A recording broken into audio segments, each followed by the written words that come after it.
Hi, my name is Daniel Swindell. I live in Columbia, Missouri. I'm a pro-Israel advocate. Today, I want to review a book called Minority of One, The Unchaining of an Arab Mind by Hussein Aboubakr Mansour. So Hussein was born in Egypt in 1989. His parents did not get along very well, and he was a lonely child. He started hearing some radical sermons about how America's evil and Israel is evil, and the Jews are the most evil. And he learned about a group of these super evil Jews who were plotting to take over the world and conquer everything. And so, since he himself wasn't very tough or very strong, he decided that if he could learn the secret language of the Jews, which is just Hebrew, that he could maybe be involved in the war against the Jews, and he could make himself an important man in Egypt by learning the language and helping to defeat the Jews.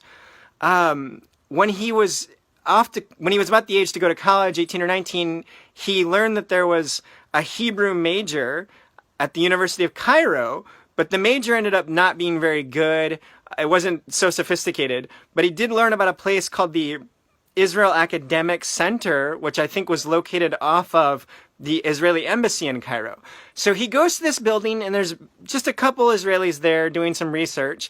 And what happens is the Egyptian government follows him. They follow him home, and they start investigating him.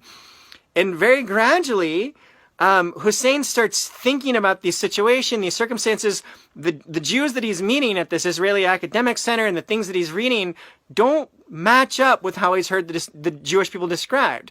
What he's hearing described is about this evil, powerful group of Jews, but what he's meeting and learning about in real life is a group of Jews who have been persecuted, who are constantly a minority, who are actually committed to democracy in Israel. And he starts to realize that what he was taught about the Jews is wrong. And the title of the book actually comes from the idea that he felt like he was alone. He was a minority of one. But even if he had the truth, he was on the right side of history. So he starts really becoming pro-Israel, and he refuses to give up those beliefs. And what happens is the Egyptian government accuses him of being a Zionist spy, and they throw him in prison and they torture him. This all really happened to him. I think if you had to tell this story, you might think it was a fictional character of this kid who thought he would learn Hebrew to fight the evil Jews and got thrown in prison in Egypt.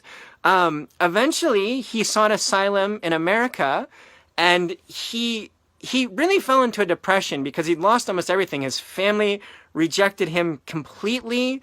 The government, he was all alone in America, at some points even basically homeless. And he really fell into kind of a depression, and he was struggling a great deal. But at the same time, he still had this belief that he was doing the right thing, that he was on the side of morality, and that he shouldn't give it up.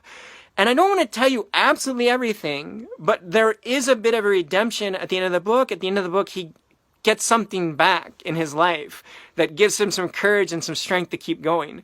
But the book is just phenomenal. The book is also extremely timely and relevant because the Arab United Emirates have signed a deal with Israel to make a peace treaty. And what's so fascinating about this book is that it helps give an insight into some of those issues.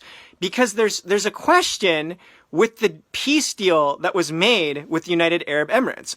Are they just scared of Iran? And they're just scared of the weapons of Iran and that Iran might attack them. So they're just making a strategic peace. Or do they actually want to get along with Jewish people? This book is so helpful because it helps analyze the psychological barriers in the Arab world. What's going on in their minds? What's preventing them from making peace with Israel? What is anti-Semitic in their culture? And it helps give you essentially a case study of that. And if there's anybody who's interested in trying to figure out what psychological barriers and what psychological walls have to be knocked down to really begin to make that peace with the United Arab Emirates and with Bahrain and some of the other countries, then this book, I would say, is an absolute must read. I thought it was so good. I really encourage you to read it. I hope you get it. Again, it's called Minority of One, The Unchaining of an Arab Mind, Hussein Aboubakr Mansour. All right, I guess that's it. Thank you, guys. Bye.